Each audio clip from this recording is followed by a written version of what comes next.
पण नेताजी सुभाषचंद्र मैदानापासनं तर अगदी शेवटच्या टोकावर बांद्र्यापर्यंत सीमलेस कनेक्टिव्हिटी ही आपल्याला या वेस्टर्न एक्सप्रेसवेवर करायची आहे। त्याचं काम विविध टप्प्यांमध्ये या ठिकाणी चाललेलं आहे। या प्रकल्पाचं सगळ्यात चांगली गोष्ट जर काही असेल तर MMR रिजनमध्ये पहिल्यांदा डबल डेकर ब्रिज देखील याच टप्प्यामध्ये तयार करण्यात आलेला आहे, ज्याच्यामध्ये आपल्याला कल्पना आहे की फ्लायओव्हर आणि मेट्रो ही एका पिलरवर किंवा एका स्ट्रक्चरमध्ये आपल्याला त्या ठिकाणी पाहायला मिळते, ज्याच्यामुळे विशेषतः मीरा भाईंदरसारखा जो आपला एरिया आहे याच्या डिकंजेशनच्या दृष्टीनं एक अत्यंत महत्त्वाचा अशा प्रकारचा टप्पा होणार आहे। पलीकडे आपल्याला कल्पना आहे की डोंगरीपर्यंत हा सगळा टप्पा नेताजी सुभाषचंद्रपासनं मैदानापासनं जाणार आहे आणि तिकडे याचंच एक्सटेन्शन हे विरारपर्यंत आपण नेतो आहोत। म्हणजे लवकरच विरारपर्यंत आपल्याला या ठिकाणी मेट्रोचा प्रवास करता येईल। त्यासोबत विविध प्रकारच्या कनेक्टिव्हिटीने या सगळ्या मेट्रो आपापसात जोडल्या जात आहेत आणि म्हणून लोकांना एंड टू एंड सोल्युशन या माध्यमातून मिळतं आहे। मी MMRDAचं या ठिकाणी अभिनंदन करतो की MMRDAने हा टप्पा सुरू केला। अधिक वेगानं आता याच्या पुढे आम्ही काम करू आणि यावर्षी 50 किलोमीटर, पुढच्या वर्षी 62 किलोमीटर अशा प्रकारचे टप्पे हे आपण ठरवलेले आहेत की एवढं नेटवर्क आपण डिलिव्हर करू आणि मेजर नेटवर्क जे आपण 2019 पासनं सुरू केलेलं आहे 15 ते 19च्या मध्ये, हे सगळं नेटवर्क 27च्या शेवटापर्यंत पूर्ण करण्याचा आपला मानस आहे, जेणेकरून मुंबईमध्ये आणि MMR रिजनमध्ये लोकांना प्रवासाकरता अत्यंत त्या ठिकाणी फायदा होईल। आज मी MMRDAचं या निमित्ताने मनापासून अभिनंदन करतो। आता आपलं वाढवण प्रकल्प देखील पुढे आहे, तर पुढेचा टप्पा वाढवण्यासंदर्भात काही आहे तर जरूर त्याचाही विचार करू। तसं वाढवणजवळ आपली बुलेट ट्रेनचं स्टेशन देखील येत आहे, त्यामुळे त्याच्याशी काही इंटिग्रेशन हे आपल्याला मेट्रोचं करावंच लागणार आहे। त्या संदर्भातलं प्लॅनिंग आपलं चाललेलं आहे।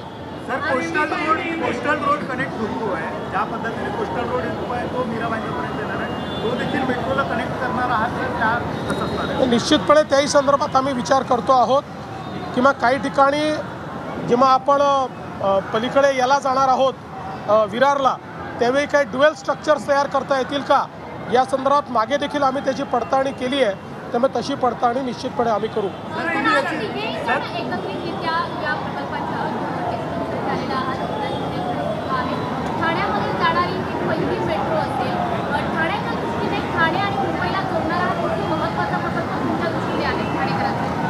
खरं म्हणजे मुख्यमंत्री महोदयांनी विस्तृतपणे याची माहिती दिलेली आहे आणि ही जी भाईंदर आणि काशीगाव अंधेरी ही मेट्रो जी होती ही पहिली MMR मधली डबल डेकर मेट्रो आहे आणि त्यामुळे या मेट्रोमुळे वेस्टर्न लाईनची जी ट्रॅफिक आहे ती कमी होईल।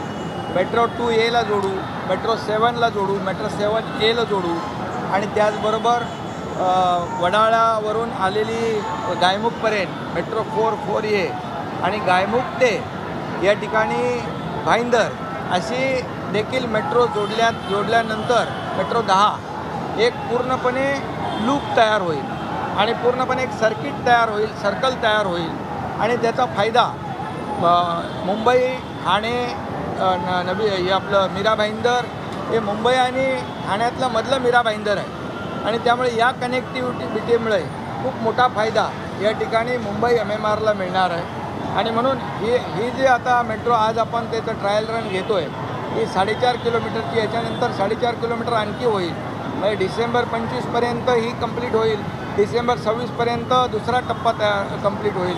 हा विमानतळाला देखील जोडला जाणार आहे आणि जसं मुख्यमंत्री महोदय म्हणाले की मेट्रो 13 आपण विरारपर्यंत नेण्याचा जो आपला प्रस्तावित आहे, त्यामुळे कंप्लीट जे आहे म्हणजे मुंबई MMR, ठाणे जिल्हा, पालघर जिल्हा आणि इकडे आपण मुंबई MMR गेलो की रायगड असा तो पूर्ण कवर, तिन्ही जिल्हे कवर होत आहेत या मेट्रोमुळे.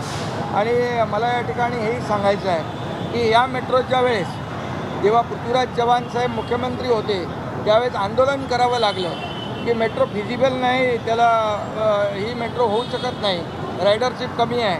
परंतु जेव्हा मुख्यमंत्री देवेंद्रजी फडणवीस साहेब झाले त्यांच्या काळामध्ये आम्ही देखील मंत्रिमंडळात होतो, मी पालकमंत्री होतो मला वाटतं त्यावेळेस, आणि या मेट्रोला त्यावेळेस मान्यता दिली 2018मध्ये. आणि मग 2018ला हे मेट्रोचं काम मोठ्या प्रमाणावर सुरू झालं. मग या संपूर्ण MMRमधलं सुरू झालं आणि मग असं ते परत मध्ये एक सरकार आलं, स्थगिती सरकार, तेव्हा थोडं मग ब्रेक लागला त्याला. पण पुन्हा आमचं महायुतीचं सरकार आलं तेव्हा आम्ही तिघंही होतो आणि मग तिघांनी मिळून तो सगळा स्पीड ब्रेकर काढून टाकला आणि मग यामध्ये सगळे अडथळे दूर केले आणि मुंबईतले कंप्लीट मुंबई MMRमधलं नेटवर्क जे आहे त्याला चालना दिली. आणि त्यामुळेच खऱ्या अर्थाने हे टोटल 337 किलोमीटरचं मेट्रोचं नेटवर्क आहे. आणखी त्याच्यामध्ये मुख्यमंत्री म्हणाले की आम्ही दरवर्षी याच्यामध्ये 50 किलोमीटर 60 किलोमीटर कंप्लीट करू आणि वाढवू देखील. त्यामुळे एकंदरीत मुंबई MMR जो आहे देशातलं सगळ्यात मोठं नेटवर्क या मुंबई MMRमध्ये होईल आणि लास्ट माईल कनेक्टिव्हिटी मिळेल, एंड टू एंड कनेक्टिव्हिटी मिळेल, रस्त्यावरची ट्रॅफिक जी वाहनं आहेत ती कमी होतील, डिकंजेस्ट होईल आणि त्यामुळे मोठ्या प्रमाणावर लोक या पब्लिक ट्रान्सपोर्ट जेव्हा चांगला आपण देतो त्या पब्लिक ट्रान्सपोर्टमध्ये प्रवास करतील आणि वाहतूक कमी होऊन जाईल, प्रदूषण कमी होऊन जाईल आणि त्यामुळे लोक देखील मोठ्या लोकांना दिलासा मिळेल, लोक वेळेत घरी पोचतील, लोक ऑफिसला पोचतील, एफिशियंटली काम करतील आणि त्यामुळे मेट्रोचा हा जो काय फायदा आहे तो फायदा. आणि या आता तर आम्ही तिघं सोबत आहोत तिथं आणि त्यामुळे अधिक बुलेट ट्रेनच्या स्पीडने आम्ही करूया. सर तुम्ही आता म्हणाला की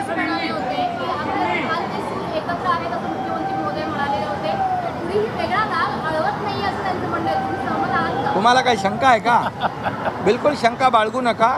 आमचा अजेंडा एकच आहे, डेव्हलपमेंट आणि डेव्हलपमेंट. गेल्या काही दिवसांपासून एक चर्चा आज